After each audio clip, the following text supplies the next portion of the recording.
Hello friends, welcome you all in your channel excellent channel for student Shubham. तो आज के इस वीडियो में मिसलिनियस एक्सरसाइज चैप्टर 2 का रिलेशन एंड फंक्शन का क्लास 11th चैप्टर 2 के मिसलिनियस एक्सरसाइज को हम सॉल्व करेंगे।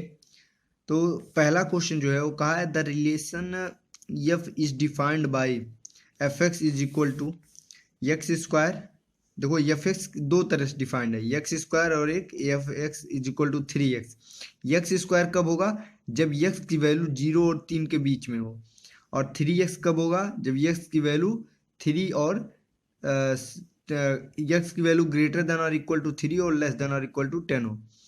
And the relation g, relation f था और रिलेशन जी डिफाइंड है इस तरह से कि G X is equal to x square है जब जी एक्स की वैल्यू ग्रेटर देन और equal to 0 and less than और इक्वल टू 2 हो। और 3x है जब एक्स की वैल्यू ग्रेटर देन और इक्वल टू 2 और लेस देन और इक्वल टू 10 रहे। तो पूछा है कि so that F is a function and G is not a function. F है वो फंक्शन है और जी फंक्शन नहीं है, ये हमें शो करना है। ठीक है, तो देखो कैसे इसको हम शो करेंगे। तो पहले देखो एफ में आप अगर जो इसको आप इस फंक्शन को, अगर जो ये फंक्शन इस रिलेशन को, क्योंकि सारे जो फंक्शन होते हैं वो भी रिलेशन होते हैं। अब उस रिलेशन में स्पेशलिटी हम देखते हैं, उसके बाद हम फंक्शन डिसाइड करते हैं कि कौन सा रिलेशन फंक्शन है कौन सा नहीं है। ठीक है, तो हम देखेंगे कि इस रिलेशन में कौन कौन से एलिमेंट्स आ रहे हैं, कौन कौन से ऑर्डर पेयर आ रहे हैं। आप देखो जब यहाँ 0 रखोगे देन आपको 0 मिलेगा। जब एक्स की वैल्यू 1 होगी देन आपको 1 स्क्वायर 1 मिलेगा। 2 होगी 2 का स्क्वायर 4 मिलेगा। 3 होगी 3 का स्क्वायर 9 मिलेगा। फिर यहाँ देखो इधर पे आओगे तो 3 होगी जब, तो 3 का 3 जा 9 यहाँ भी मिल रहा है। ऊपर भी 3 रखे तो 9 मिला था। 4 रखोगे तो आपको क्या मिलेगा? 4 3 जा 12 मिलेगा। 5 रखोगे तो 5 3 जा 15 मिलेगा। मतलब यक्स के अलग अलग वैल्यू पे, यक्स के अलग अलग वैल्यू पे जो हमें रेंज मिल रहा है, मतलब डोमेन यक्स की वैल्यू हम कुछ भी रख रहे हैं तो रेंज हमें यूनिक मिल रहा है। हम किसी रिलेशन को फंक्शन कहने से पहले स्पेशलिटी उसमें यही देखते थे कि क्या उसमें जो उसमें जो हमें मिल रहा है, जो हमें रेंज मिल रहा है, क्या हम ये ना देखते थे कि हर एक एलिमेंट का जो डोमेन के जो सारे एलिमेंट है, हर एक एलिमेंट का यूनिक इमेज होना चाहिए। किसी एक एलिमेंट का 2 इमेज नहीं होना चाहिए। ठीक है, यही हम देखते थे स्पेशलिटी। तो यहाँ देखो हर एक एलिमेंट एक्स का हर एक वैल्यू रखोगे उसको, उसका केवल केवल एक ही इमेज हमें मिल रहा है इसमें। ठीक है, बट यहाँ देखोगे अब इन दोनों में अंतर क्या है। यहाँ जब 0 रखोगे देन आपको 0 मिलेगा। 1 रखोगे 1 मिलेगा। 2 रखोगे 2 जा 2 का स्क्वायर कितना मिलेगा? 4 मिलेगा। बट 2 को जब इसके अकॉर्डिंग रखोगे इसी फंक्शन में तो 2 3 जा 6 मिल रहा है। मतलब 2 रखने पे हमें 2 वैल्यू मिल रही है। एक बार 2 रखने पे हमें 4 मिल रहा है इसके अकॉर्डिंग, एक बार 2 रखने पे हमें 6 मिल रहा है इसके अकॉर्डिंग। मतलब सेम ही, ये दोनों सेम है। या जो अगर जो ए क्रॉस बी कोई ए क्रॉस बी में और रिलेशन डिफाइंड यानी जी एक्स में, जी एक्स जो रिलेशन बन रहा है उसमें 2 एक ऐसा एलिमेंट है सेट ए का जिसके दो दो इमेज हमको मिल रहे हैं।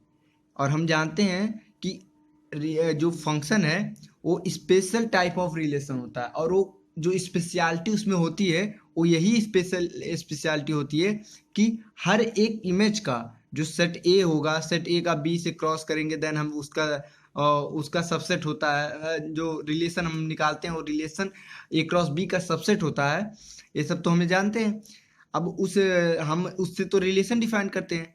फिर रिलेशन में एक स्पेशलिटी देखते हैं कि हर एक एलिमेंट का यूनिक इमेज अगर है कि नहीं, अगर जो होता है देन हम उसे फंक्शन कहते हैं। ये सब बातें मैंने प्रीवियस वीडियो में आपको बता रखा है। ठीक है, तो इसका देखोगे जो 2 एलिमेंट है उसके दो दो इमेज है, 4 भी है 6 भी है। दैट्स वाई ये जो फंक्शन है जी एक्स, वो मतलब ये जो है रिलेशन जी एक्स, रिलेशन जी है वो क्या नहीं है, वो फंक्शन नहीं है। बट ये जो रिलेशन एफ है वो क्या है, फंक्शन है, क्योंकि यहाँ जब आप 3 रखो तो 9 मिल रहा है, यहाँ 3 रखो तो भी 9 मिल रहा है। मतलब यूनिक यूनिक एलिमेंट के लिए यूनिक इमेज, मतलब केवल एक ही इमेज इसका है। जो आप एक्स की वैल्यू 3 रखोगे तो उसका एक ही इमेज मिल रहा है 9। यहाँ पे 2 रखने पे 4 भी मिल रहा है, 6 भी मिल रहा है। यहाँ 2 रखोगे तो सिर्फ 4 मिलेगा। ठीक है, तो यही दोनों में अंतर है। दैट्स वाई हम कहेंगे कि ये क्या है, ये फंक्शन है और ये फंक्शन नहीं है। ये हमें कहा है so that F is a function, g not a function. ठीक है, इसको आप वर्डिंग में लिख लोगे एंड इसको सॉल्व कर लोगे। अगला देखोगे, आप कहा है कि if f x is equal to x square then find करना है value f 1 minus 1 minus f 1 upon 1 minus 1 minus 1 की। तो देखो मैं यहाँ इसको सॉल्व करता हूँ। आपको दे रखा है एफ एक्स की वैल्यू दे रखा है एक्स स्क्वायर, ये फंक्शन है, डिफाइंड है इस तरह से।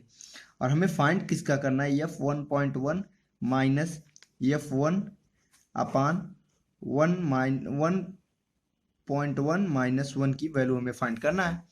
अब देखो एफ एक्स था तो हमें एक्स स्क्वायर लिखे थे, तो एफ 1.1, तो देखो एक्स था तो एक्स का स्क्वायर हो गया था 1.1, तो इसकी वैल्यू जो होगी वो होगी 1.1 का स्क्वायर। समझ रहे हो कैसे ना, कि जब देखो आप देखो यहाँ एक्स था एफ एक्स, तो एक्स पे क्या था, स्क्वायर हो गया था, तो यहाँ एफ 1.1 है तो 1.1 पे स्क्वायर।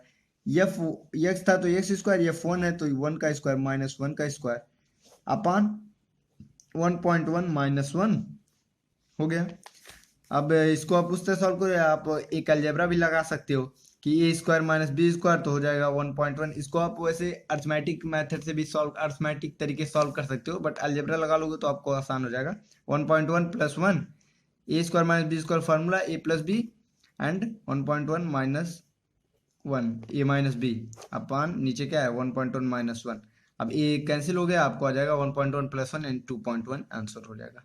ठीक है, ये हो गया क्वेश्चन नंबर 2 का आंसर। अगला जो तीसरा क्वेश्चन दे रखा है उसमें कहा है find the domain of a function F x is equal to x square plus 2x plus 1 upon X square minus 8x plus 12। इस क्वेश्चन को हम देखते हैं। क्वेश्चन में कहा है कि एफ एक्स जो फंक्शन है वो किसके इक्वल है, x square plus 2x plus 1 upon X square minus 8x plus 12 के। देखो अब ऊपर वाले को हम एक अलग से यहाँ सॉल्व कर लेते हैं, x square plus 2x plus 1 को। तो इसको सॉल्व करेंगे X square plus X splitting method से 1 that is equal to X common लेंगे, एक्स प्लस 1 प्लस 1 कॉमन लेंगे, एक्स प्लस 1, देन हमें यहाँ मिला एक्स प्लस 1 का होल स्क्वायर, एक्स प्लस 1 यानी एक्स प्लस 1 का होल स्क्वायर हमको ये मिल गया। वैसे हमें देखना जरूरी नहीं था, बट मैं इसको सॉल्व कर दिया हूँ झूठ में, ये नहीं देखना था, हमें बस डोमेन फाइंड करना है ना। तो डोमेन अभी वैसे बस नीचे वाले को हमें सॉल्व करना जरूरी था, लेकिन इसको मैंने उससे जान के कर दिया, थोड़ा वैसे ही बढ़िया लगेगा। इसको भी सॉल्व करके छोटा में, इसको छोटे में लिख देंगे क्योंकि आगे क्वेश्चन में जब सॉल्व करना आएगा तो। अगला देखो जो आपको है x square minus 8x plus 12 is equal to G is equal to, इसको जब सॉल्व करोगे तो X square minus 6x minus 2x plus 12, X common X minus 6, ये तो आता ही होगा कैसे इसको सॉल्व करते हैं, मेथड ऑफ स्प्लिट, ये आगे पढ़े होंगे। तो x minus 2 and X minus 6। तो अब इसको एफ एक्स को आप लिख सकते हो, F x is equal to X plus 1 का होल स्क्वायर, ऊपर को मैंने लिख दिया ये, upon X minus 2 and X minus 6। हमें इसका डोमेन फाइंड करना है। डोमेन मतलब एक्स की वैल्यू हम क्या क्या रख सकते हैं, तो इसको हमें देखने से पता चल रहा है डोमेन ऐसा रखना है जिससे फंक्शन नॉट डिफाइंड ना हो। ठीक है, तो डोमेन हम इसका क्या ले सकते हैं, हम इसमें देख के कह सकते हैं कि डोमेन इसका जो होगा, domain of function D of function all real number except में क्या क्या 2,6। अब समझो कैसे, अगर जो हम यहाँ 2 रखते हैं 2 माइनस 2 इक्वल टू 0 एंड अगर डिनोमिनेटर 0 हो गया यानी फंक्शन इज नॉट डिफाइंड। 6 रखते हैं 6 minus 6 equal to 0 and denominator 0 हो गया, function is not defined.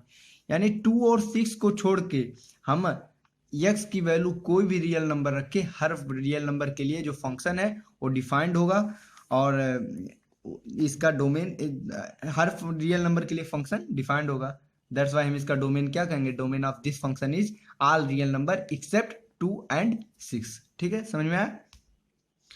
Question number 4 को देखते हैं। क्वेश्चन नंबर 4 में क्या है, find the domain and the range of the real function F defined by F x is equal to under root X minus one. अब हमें पूछा है डोमेन और range of real function F defined, जो F X दे रखा है F x is equal to under root X minus one. ठीक है, तो हमें फंक्शन दे रखा है F x is equal to under root X minus one. हमें इसका क्या निकालना है, डोमेन एंड रेंज। तो पहले देखो डोमेन मतलब क्या, हम डोमेन में देखेंगे कि यक्स की कौन सी ऐसी वैल्यू होगी, यक्स की कौन सी ऐसी वैल्यू होगी जिसपे फंक्शन डिफाइंड नहीं होगा, और उस वैल्यू को छोड़ के बाकी सारे रियल नंबर के लिए फंक्शन डिफाइंड होगा, वही हम लिख देंगे रियल नंबर एक्सेप्ट दिस। तो अब देखो इसके लिए हमें क्या देखना होगा कि ये जो अंदर है ना, जब अंडर रूट में आ गया तो अंदर के जो टर्म है वो निगेटिव नहीं होने चाहिए। अगर ये टर्म निगेटिव हुआ देन ये फंक्शन डिफाइंड नहीं होगा, यानी ये टर्म जो है x minus one always greater than zero होना चाहिए। ठीक है, ग्रेटर देन और इक्वल टू जीरो। किस लिए ये होना चाहिए, अगर ये फंक्शन अगर जो ऐसा हुआ x minus one is greater than और इक्वल टू जीरो देन ये फंक्शन डिफाइंड होगा। ठीक है, तो देखो x इज ग्रेटर देन और इक्वल टू वन, इसको हम लिख सकते हैं x इज ग्रेटर देन और इक्वल टू वन, मतलब फंक्शन को डिफाइंड होने के लिए जो x की वैल्यू है वो वन से बड़ा होना चाहिए या वन के इक्वल होना चाहिए। तो इसको जब हम इंटरवल फॉर्म में लिखेंगे तो हम लिखेंगे जो डोमेन ऑफ फंक्शन, यही इसका डोमेन ऑफ फंक्शन होगा, और इसको लिखेंगे ग्रेटर देन और इक्वल टू वन, यानी वन के इक्वल भी हो सकता है या वन से बड़ा। वन से बड़ा होते होते कहाँ तक जाएगा, तो वन से बड़ा कितना भी बड़ा हो सकता है, इन्फिनाइट तक हो सकता है, यानी जो इसका डोमेन होगा वन कॉमा इन्फिनाइट होगा। ठीक है, अब रेंज देखते हो, रेंज देखो तो इसको आप लिख सकते हो Y is equal to under root X minus one लिख सकते हो। अब यहाँ से लिखो Y square is equal to X minus one ना, then X is equal to क्या हो जाएगा, वाई स्क्वायर प्लस वन। ठीक है, अब इसका रेंज, अब रेंज अगर जो आप इससे देखोगे तो यहाँ से आप डायरेक्ट कह सकते हो कि इसका जो रेंज होगा वो ऑल रियल नंबर होगा, क्योंकि वाई की वैल्यू कुछ भी रखो तो आपको मिल जाएगा। आपको वाई की वैल्यू कुछ भी रख सकते हो यहाँ पे, बट यहाँ देखो आपको डोमेन डिफाइंड कर दिया गया है कि डोमेन वन से लेके इन्फिनाइट तक है। ठीक है, डोमेन मतलब यक्स की वैल्यू आपको डिफाइन कर दी गई है, यक्स की वैल्यू आपको डिफाइन कर दी गई है। अब आपको वाई की वैल्यू निकालना है कि वाई की वैल्यू इस डोमेन पर हमें क्या क्या मिल सकता है, जो जो वैल्यू हमें मिलेगा वही उसका क्या होगा, रेंज होगा। ठीक है, अब देखो अगर जो डोमेन इसका क्या है, मिनिमम वन है, अगर यहाँ वन होगा देन वाई की वैल्यू हमें क्या मिलेगी, जीरो मिलेगी, वन माइनस वन जीरो मिल जाएगा। एंड अगर टू हुआ तो टू माइनस वन वाई की वैल्यू वन मिलेगी। थ्री हुआ देन क्या मिलेगा, three minus one two Y की वैल्यू अंडर रूट टू मिलेगी।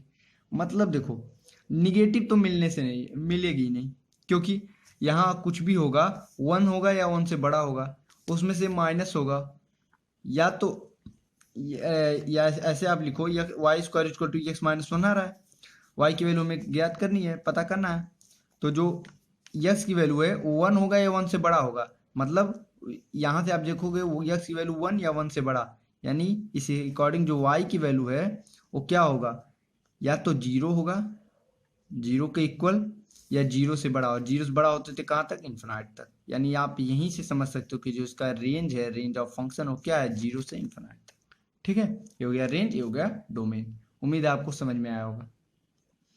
अगला क्वेश्चन है, इसमें मॉडुलस फंक्शन का क्वेश्चन है, find the domain and the range of a real function F defined by F x is equal to under root mod of X minus one. ठीक है, function हमें defined है, domain और range इसमें भी हमें फाइंड करना है। तो पांचवा जो क्वेश्चन है उसमें दे रखा है F x is equal to हमें क्या दे दिया है, mod of X minus one. ठीक है, अच्छा इसका आप ग्राफ तो बना ही सकते हो।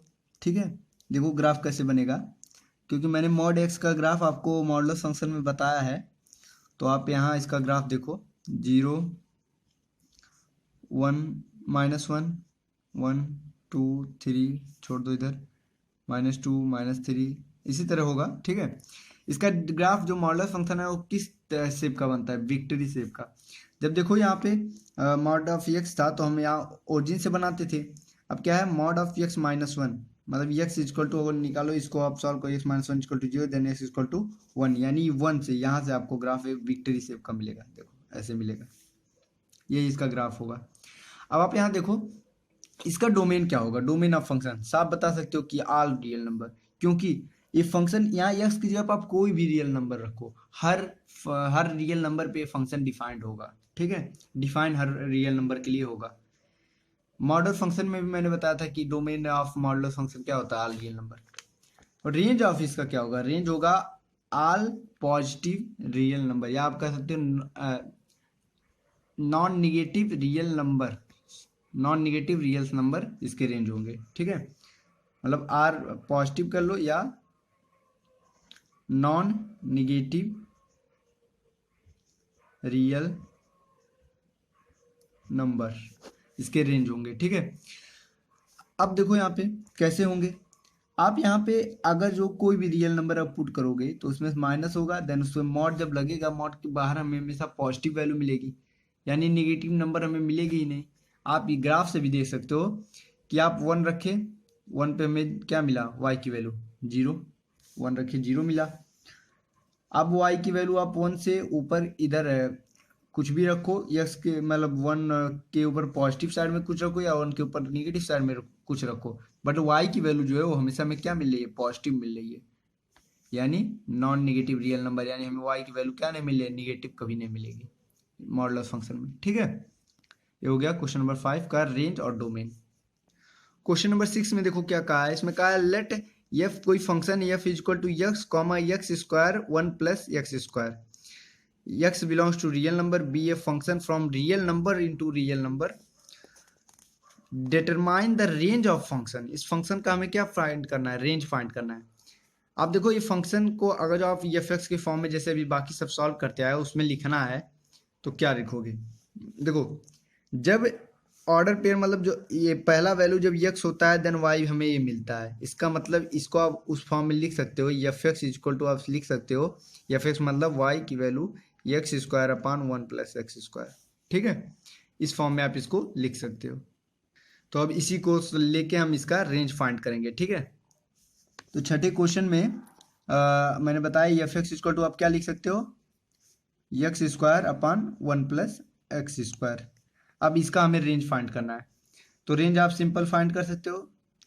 यहाँ से आप तो एक चीज़ देखो कि अगर जो आप डोमेन में रियल नंबर रखते हो, रियल नंबर अगर आप पॉजिटिव रियल नंबर रखते हो तो पॉजिटिव का स्क्वायर पॉजिटिव और वन प्लस उसका स्क्वायर, और अगर जो रियल नंबर आप निगेटिव रियल नंबर यहाँ एक्स की वैल्यू रखते हो देन निगेटिव का स्क्वायर हो जाएगा पॉजिटिव और ये भी क्या हो जाएगा पॉजिटिव, मतलब एक्स की वैल्यू आप निगेटिव पॉजिटिव या कोई भी रियल नंबर रखो आपको वाई की वैल्यू निगेटिव कभी नहीं मिलेगी, क्योंकि यहाँ यह स्क्वायर है, यहाँ स्क्वायर है और यहाँ समथिंग ऐड हो रहा है, ठीक है। तो हमेशा हमें क्या मिलेगी, y की value F X equal to क्या करेंगे y इक्वल to x square one upon X square, range मतलब हमें y की वैल्यू डिफाइन करना है कि कहाँ से कहाँ तक होगी, ठीक है, मतलब y की वैल्यू हमें क्या क्या मिल सकती है, तो y की वैल्यू हमें कभी निगेटिव नहीं मिलेगी, मतलब हमें पॉजिटिव ही वैल्यू मिलेगी।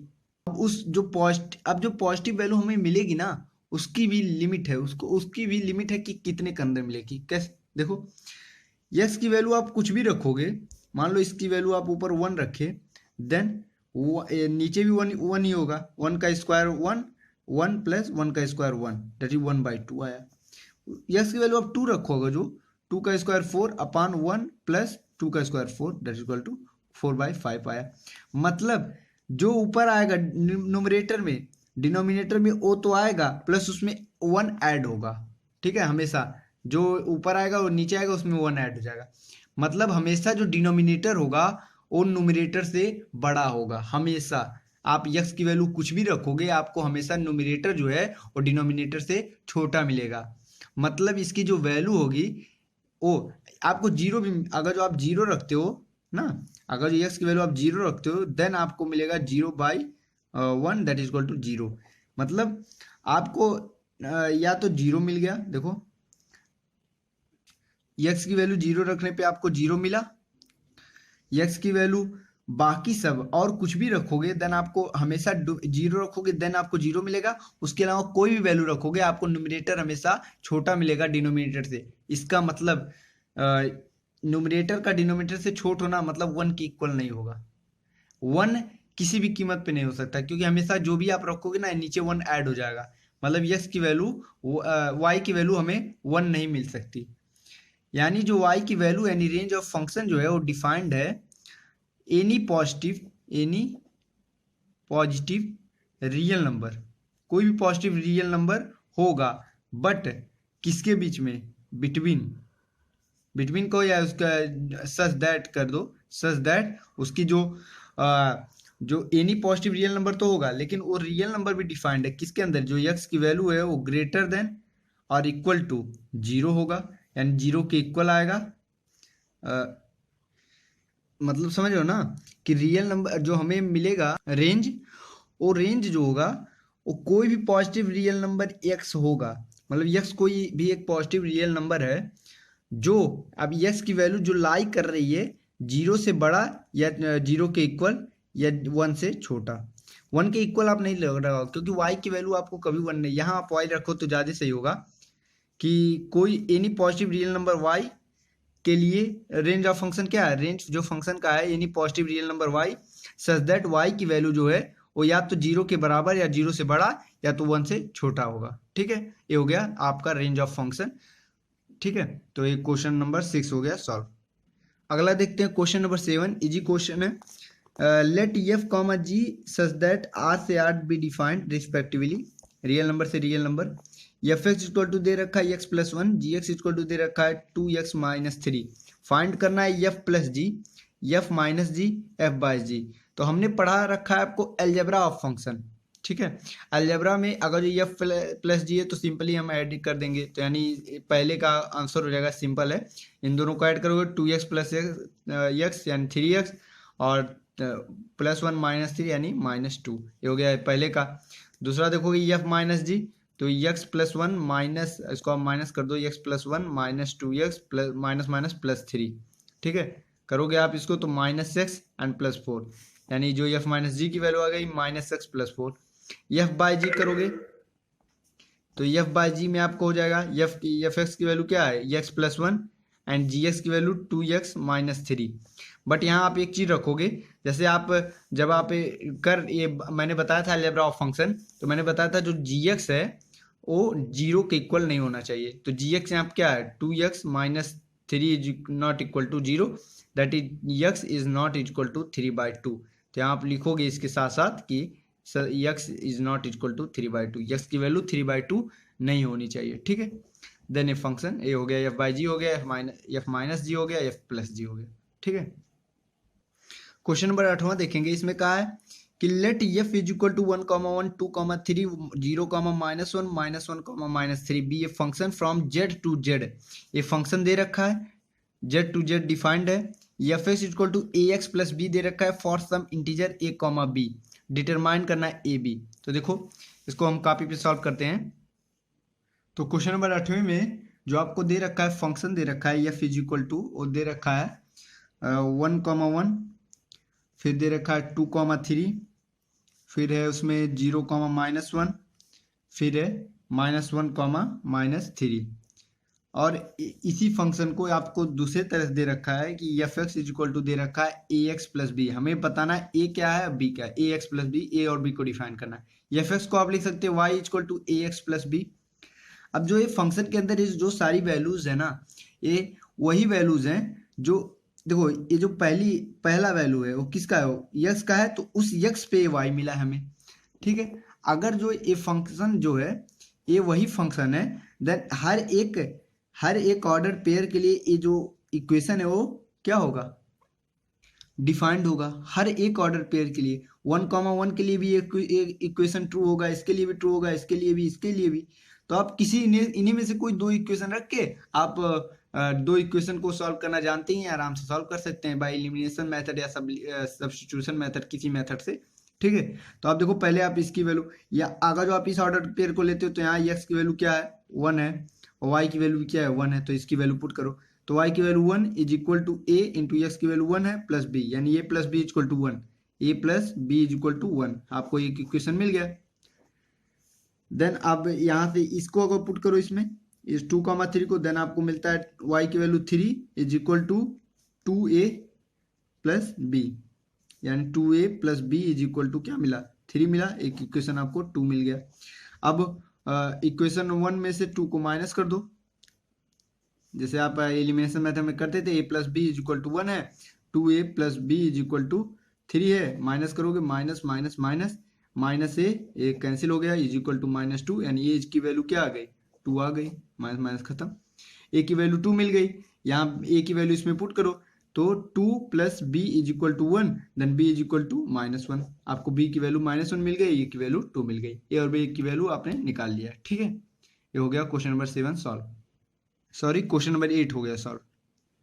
क्वेश्चन नंबर 9 देखोगे, let R be a relation from n to n defined by R is equal to a comma b such that a comma b belongs to natural number and a is equal to b square are the following true। क्या है सब इस पे true है। एक relation है n से n, और रिलेशन दे रखा है a comma b belongs to natural number a is equal to b square। क्या है सब ट्रू है।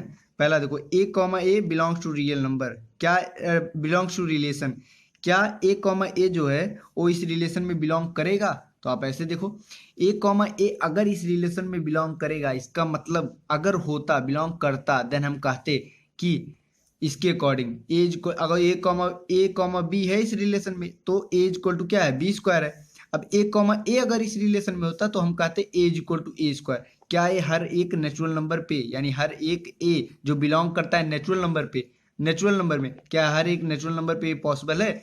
1 आप रखते हो ए की value, then 1 is equal to 1 square equal to 1, यानी 1 के लिए तो पॉसिबल है, बट आप अगर 2 रखते हो then 2 is equal to 2 square and 2 equal to 4, क्या पॉसिबल है, नहीं पॉसिबल है, यानी पहला वाला सही नहीं है। तो ये रीजन मैंने आपको बता दिया, जस्टिफाई भी कर दिया, ठीक है। आप जस्टिफाई हो गया ना कि अगर आप 1 रखते हो तो पॉसिबल है 1 स्क्वायर, बट यहाँ अगर 2 रखते हो ए की वैल्यू, देन 2 का स्क्वायर 4, तो ए इक्वल टू 2 इक्वल टू 4, 3 रखते हो तो 9, 3 इक्वल टू 9, ये सब पॉसिबल नहीं है, ठीक है। तो ये पहला क्या हुआ ट्रू नहीं है। दूसरा देखो ए कॉमा बी अगर रिलेशन में है, इसका मतलब बी कॉमा ए भी रिलेशन में होगा इस स्टेटमेंट के अकॉर्डिंग। तो हम जांच करेंगे क्या ये सही होगा। देखो ए कॉमा बी रिलेशन में है, इसका मतलब as equal to B square, relation में है मतलब इसको सेटिस्फाई कर रहा है, तो as equal to B square हम कह लिख सकते हैं। बी कॉमा ए भी रिलेशन में होगा, इसका मतलब क्या होगा B equal to A square. अब देखो A equal to B square भी है और B equal to A square है, मतलब अगर हम ए की वैल्यू 1 रखते हैं देन हमें ए की वैल्यू हम 2 रखते हैं देन हमें क्या मिलता है 2 का स्क्वायर 4, ठीक है। 2 रखते हैं देन इसका क्या मिलता है B A equal to B square, मतलब सॉरी अगर जो ए की वैल्यू हम रखते हैं जैसे ए बी, अगर ए कॉमा बी इस रिलेशन की जगह हम यहाँ रखते हैं 4,2, तो हम यहाँ लिख सकते हैं 4 इक्वल टू 2 का स्क्वायर 4, 2 का स्क्वायर, ठीक है, A equal to B square.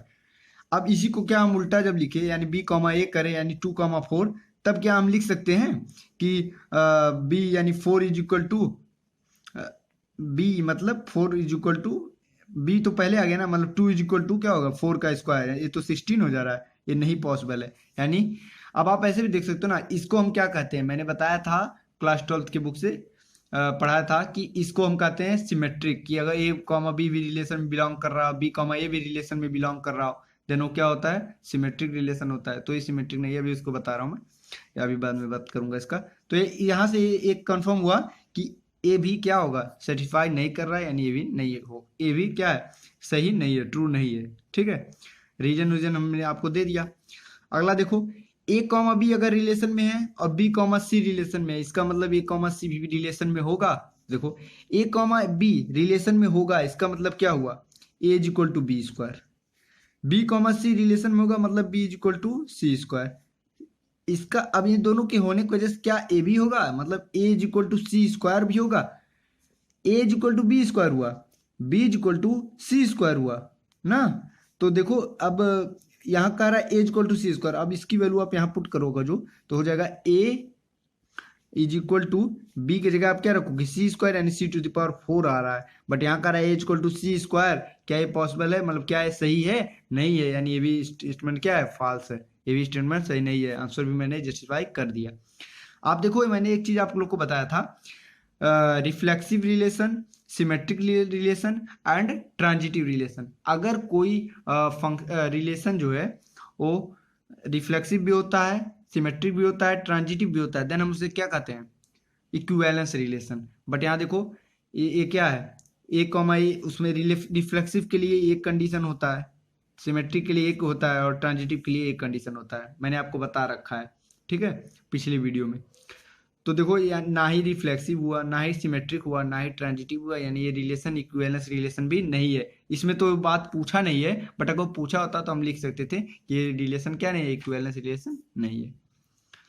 अगला देखते हो क्वेश्चन नंबर 10। क्वेश्चन नंबर 10 में कहा है let A is equal to 1 2 3 4, B is equal to 1 5 9 11 15 16, F is equal to function है 1 5 2 9 3 1 4 5 2 11। अब हमसे पूछा है are the following true, F is a relation from A to B. देखो रिलेशन होता क्या है, रिलेशन होता है subset of A cross B. A cross B का जो सबसेट है वही होगा relation from A to B, ठीक है। ए क्रॉस बी क्या, देखो जो ये एफ है, एफ के में जितने एलिमेंट हैं वो ए क्रॉस बी में अगर होंगे देन हम कहेंगे एफ क्या है, सबसेट है ए क्रॉस बी का। और अगर जो एफ क्या हुआ, सबसेट हुआ ए क्रॉस बी का, देन हम कहेंगे कि क्या है, F is a relation from A to B. तो पहले देख लो क्या ये सारे एलिमेंट ए क्रॉस बी में भी आएंगे, तो जब हम ए क्रॉस बी करेंगे, मैं आपको पूरा नहीं करूंगा, देखो यहाँ किसमें कितने एलिमेंट है, 3 3 6 6 4, इसमें 4, तो 6 चौक 24 एलिमेंट टोटल बनेंगे। तो 24 एलिमेंट मैं बनाने नहीं जा रहा हूँ, बस मैं बता रहा हूँ कि देखो क्या आएंगे। तो देखो जब इनका आप क्रॉस करोगे ए क्रॉस बी, 1 का 5 आएगा, पहला आएगा, 2 9 आएगा, ठीक है, 2 9 ऑर्डर पेयर में आएगा, 3 1 आएगा, 4 और 5 आएंगे ऑर्डर पेयर में, 2 और 11 ये भी आएगा ऑर्डर पेयर में। मतलब ये जो सारे ऑर्डर पेयर यानी एलिमेंट है वो ए क्रॉस बी में आएंगे।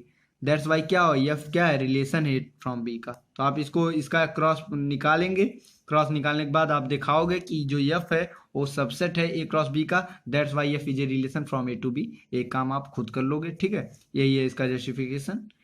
दूसरा देखो कि क्या एफ फंक्शन है ए टू बी का। अब देखो मैंने बता दिया एफ रिलेशन है। कोई रिलेशन फंक्शन तब होता है जब एक स्पेशलिटी हम चेक करते हैं, वो स्पेशलिटी मैंने आपको कई बार बताया, स्पेशलिटी क्या है कि ए के सारे एलिमेंट के केवल एक ही इमेज होना चाहिए, केवल एक ही इमेज सेट बी में होना चाहिए। यहाँ देखो ए के 4 एलिमेंट 1 2 3 4 1 2 3 4 चारों एलिमेंट इसमें फंक्शन में है, लेकिन अगर जो ये फंक्शन है देन सब एलिमेंट की केवल एक इमेज होना चाहिए। बट यहाँ देखो आप 2 एक ऐसा एलिमेंट हमें मिल रहा है जिसके 1 के देखो 5 है, 3 का 1 है, 4 का 5 है, बट जो 2 है यहाँ देखो 1 और 4 जो है इसके दोनों के जो एलिमेंट है वो 5 है, मतलब दोनों के इमेज सेम है। ए हो सकता है, ए फंक्शन में होता है कि ए हो जाएगा, ये चलेगा कि 1 और 4 दो एलिमेंट के सेम इमेज हो जाए, बट सेम एलिमेंट के दो इमेज नहीं होने चाहिए। यहाँ हो गया है 2 का 9 भी है और 2 का 11 भी है, मतलब 2 के दो एलिमेंट हैं, 9 भी और 11 भी, जो फंक्शन एक्सपेक्ट नहीं, जो फंक्शन क्या नहीं एक्सेप्ट नहीं करता है। तो फंक्शन अगर जो किसी रिलेशन में किसी एलिमेंट के दो इमेज होते हैं, कोई एलिमेंट अगर सेट ए से लिया गया है जिसके दो एलिमेंट है, देन वो रिलेशन फंक्शन नहीं होता है, दैट्स वाई ये फंक्शन नहीं है, ठीक है, रीजन मैंने आपको बता दिया। अब इसके हम बात करते हैं क्वेश्चन नंबर 11 को। क्वेश्चन नंबर 11 में देखो क्या कहा है, इसमें कहा है let F be the subset of Z cross Z defined by F is equal to A B comma A plus B. A comma B जो है दोनों किसके एलिमेंट्स हैं, जेड में बिलोंग करते हैं, दोनों जेड में बिलोंग कर रहे हैं। If F a function from Z to Z justify your answer. ये जो पूछा है क्या जो एफ है वो फंक्शन है जेड से जेड में, देखो एफ है वो सबसेट है जेड क्रॉस जेड का। अब एफ जेड क्रॉस जेड का सबसेट है, इसका मतलब ये हमें क्या बताना चाहता है कि एफ जो है वो रिलेशन है, क्योंकि किसी का एफ अगर जो सबसेट है जेड क्रॉस, हम जानते थे कि जो सारे रिलेशन होते हैं वो किसके सबसेट होते हैं, all relations are the subset of cross product of two sets. तो ये जो जेड और जेड दो सेम सेट है, इनका क्रॉस जो प्रोडक्ट है, जेड मीन्स इंटीजर, इंटीजर का जो क्रॉस प्रोडक्ट है, एफ कोई सबसेट है उनका, यानी एफ क्या है, रिलेशन है। अब हमें पता लगाना है कि जो ये एफ रिलेशन है क्या वो फंक्शन भी है, मतलब is F is a function from Z to Z. अब एफ किस तरह डिफाइंड है वो भी हमें दे रखा है कि एफ इज इक्वल टू दे रखा है A B, A into B का multiplication and A plus B, और जो ए और बी एलिमेंट है, ए नहीं का ए, तो देखो ऑर्डर पेयर हुआ जो हम लेते थे यक्स कॉमा वाई ना, तो यहाँ यक्स के लिए ए डिफाइंड है, वाई के लिए ए, तो यहाँ यक्स के लिए जो डिफाइंड है ए बी, तो ए और बी जो है वो जेड के एलिमेंट्स हैं, ठीक है। अब यानी ओवरऑल हमें ये शो करना है कि जो ये एफ है वो रिलेशन तो है बट क्या ये फंक्शन भी है। तो कोई रिलेशन फंक्शन कब होता है, उसके लिए हम एक स्पेशलिटी देखते हैं, उसमें हम देखते हैं कि रिलेशन फंक्शन तब होता है जब एवरी एलिमेंट ऑफ सेट ए यानी जेड का, जेड के सारे एलिमेंट का कोई ना कोई यानी सारे एलिमेंट का unique image in set B में यूनिक इमेज हो, यही हम देखते हैं, ठीक है। तो यहाँ भी वही हम देखेंगे। अब देखो हमें साबित करना है कि ये फंक्शन है जेड से जेड का कि नहीं, तो हम जस्टिफाई करना है, तो हम कोई एक ऐसा एग्जांपल सोचे या चूज करें जिससे हमें एक कंफर्म हो जाए कि ये है या नहीं है, ठीक है। तो एक एग्जांपल मैं लूँगा, जैसे मैं लिया एक एग्जांपल, ए की वैल्यू मान लो मैंने 2 लिया और बी की वैल्यू मैंने 6 लिया, एक केस ए लिया, फिर दूसरा केस लिया A is equal to -2 and B is equal to मैंने -6 लिया, ठीक है। अब एक बात आता है कि मैंने यही वैल्यू क्यों चूज की, आप कोई भी वैल्यू चूज कर सकते हो, ए की वैल्यू 1, बी की वैल्यू 2, ए की वैल्यू, फिर उसी की एक बार माइनस लो। क्यों माइनस ले रहा हूँ अभी आपको समझ में आएगा। देखो अब ए लेने को जो आपको फंक्शन डिफाइंड है, फंक्शन किस तरह डिफाइंड है, फंक्शन इज इक्वल टू दे रखा है A B comma A plus B, यही डिफाइंड है फंक्शन, और ए और बी जो है वो जेड के एलिमेंट्स हैं, ठीक है, जेड में बिलोंग कर रहे हैं। अब देखो अगर जो मैंने ए इज इक्वल टू 2 लिया and B is equal to मैंने 6 लिया, मैंने ये एग्जाम्पल लिया था, तो यहाँ मैं कहूँगा इसका ऑर्डर पेयर यहाँ पुट करो, तो एफ इज इक्वल टू जो एक एलिमेंट हमको मिल रहा है ए बी, यानी 6 दूना 6 इंटू 2 मिला, 2 इंटू 6 या 6 इंटू 2 कॉमा 2 प्लस 6, ये हमें मिला। इसको हम एक कोई एलिमेंट मिला, मतलब ये जो भी एलिमेंट है ये आएगा 2,6, ये बिलोंग करेगा किससे, एफ से, क्योंकि ए भी मैंने जेड से लिया, 6 बी भी हमने जेड से लिया, तो जो ये एलिमेंट आया इसके यहाँ पुट करने से तो ये एफ में बिलोंग करना चाहिए, बिलोंग करेगा भी, ऑर्डर पेयर है, क्योंकि रिलेशन है, ये क्या है, एफ जो है सबसेट है जेड क्रॉस जेड का, तो ये अगर जो इस पे डिफाइंड है देन ये बिलोंग करेगा, यानी ये क्या हुआ 12, 6 दूना 8, ये बिलोंग कर रहा है एफ से, ठीक है। अब देखो एक और एलिमेंट मैं चूज करूं, ए इज इक्वल टू इस बार मैं -2 रखूं, बी इज इक्वल टू -6 रखूं, ठीक है, बस यहाँ निगेटिव लगा दिया मैंने। अब इससे क्या हुआ यही देखना है, देखो क्या हुआ इससे हुआ कि जब हम -2 -6 करेंगे मल्टीप्लाई, -2 इंटू -6 कॉमा -2 प्लस -6, ठीक है, यही होगा, और ये बिलोंग करेगा किस में, एफ में, तो इसका हो जाएगा -2 इंटू -6 हो जाएगा 12 कॉमा ये हो जाएगा -2 -6 -8 हो जाएगा, ठीक है, बिलोंग्स टू एफ।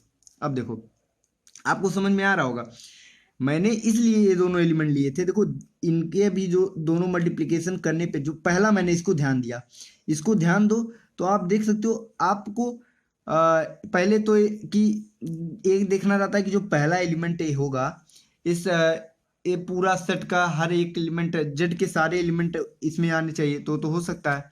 और दूसरा जो कंडीशन हम देखते हैं कि हर एक एलिमेंट अगर यक्स, इसको हम यक्स है ये वाई है, यक्स के हर एक पे वाई की एक यूनिक वैल्यू होगी तभी वो फंक्शन होगा। तो हम एक ही जो 12 है इसको हम दो तरह से फैक्टर किए, एक बार 2 और 6 के साथ, एक बार -2 और -6 के साथ। दोनों का मल्टीप्लीकेशन करने पे यानी जो पहला एलिमेंट हमें x प्राप्त हो रहा है वो हमें 12 दोनों बार प्राप्त हुआ, ठीक है। बट 12 के साथ एक बार मुझको 8 मिला, एक बार 12 के साथ -8 मिला, और दोनों जो है वो दोनों ऑर्डर पेयर फंक्शन में बिलोंग कर रहे हैं। अब देखो इससे क्या हमको मिले कि 12 एक ऐसा एलिमेंट हमको मिल गया, 12 एक ऐसा एलिमेंट हमको जेड में 12 एक ऐसा एलिमेंट मिला जिसके दो दो इमेज हैं, 8b -8b। इसका मतलब हम जानते हैं कोई फंक्शन, कोई रिलेशन फंक्शन तब होता है जब हर एक एलिमेंट का जो सेट ए और बी में अगर कोई रिलेशन है तो वो फंक्शन तब कहलाएगा जब ए के सारे एलिमेंट का केवल एक ही इमेज हो बी में, ठीक है। यहाँ तो दो दो हो गए, दैट्स वाई ये क्या नहीं है, फंक्शन नहीं है। So F is not a function, ठीक है। ये हो गया, जस्टिफाई भी मैंने कर दिया एक एग्जांपल के थ्रू। आप कोई भी एग्जांपल ले सकते हैं, यहाँ पे जो लीजिए उसका एक बार निगेटिव ले लीजिए। जैसे हम 1 और 3 लेते तो यहाँ हो जाता -1 -3, तो इसका गुणा करते तो यहाँ 3 आता, फिर यहाँ -1 -3 करते फिर भी 3 आता, फिर इसको जब ऐड करते -1 और 3 तो 4 आता, -1 -3 ऐड करते तो -4 आता, फिर यही आता है, या फिर नॉट ए फंक्शन, ठीक है। अगला क्वेश्चन देखते हैं, क्वेश्चन नंबर 12। इसमें कहा है let A is equal to 9 10 11 12 13। ये कोई दिया है set 9 10 11 12 13। Let F such that A से एन में डिफाइंड है, ये कोई एफ है, एफ ए से एन बी डिफाइंड बाई। अब जो ए तो हमें पता है, एन जो है वो किस तरह डिफाइंड है, देखो N defined by F N is equal to the highest prime factor of N, ठीक है। Highest prime factor of N, find the range of F. हमें रेंज फाइंड करना है। कोई फंक्शन है ए से, function maps A to N, from A to N कोई function है। अब ए डिफाइंड है, जो यहाँ पे ए की वैल्यू ए है, ए इस तरह डिफाइंड है, और एन जो है highest prime number factor of N, ठीक है। तो हमें रेंज फाइंड करना है। रेंज यानी सबसेट ऑफ दिस सेट, जो रेंज होगा वो इस सब सेट का क्या होगा, सबसेट होगा, ठीक है। मतलब हर यहाँ पे जो हाईएस्ट प्राइम नंबर है, highest prime factor of N, F N N defined है, ठीक है। अब हमें ए के डिफरेंट वैल्यू पे, इन ए के हर एक वैल्यू पे हमें देखना है कि जो हमें एन की वैल्यू मिल रही है, एफ एन हमें क्या मिलता है, ठीक है। हमें एफ एन देखना है और उसी का हम क्या सेट बनाएंगे, वही हमारा रेंज होगा, ठीक है। तो देखते हैं, हमें दे रखा है ए इज इक्वल टू, जो सेट दे रखा है वो 9 10 11 12 13 तक दे रखा है।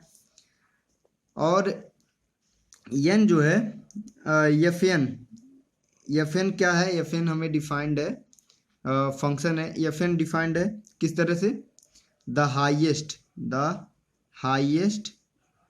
प्राइम फैक्टर ऑफ एन, ठीक है।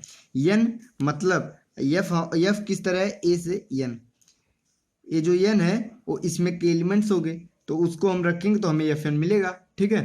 तो अब देखो हर वैल्यू पे हम देखो, जब हम एन इज इक्वल टू 9 रखते हैं, एन इज इक्वल टू 9 रखते हैं, देन हमें एफ एन नहीं, पहले देख लो इस एन 9 का प्राइम फैक्टर क्या है, ठीक है। प्राइम फैक्टर यहाँ रख दो आप, प्राइम फैक्टर,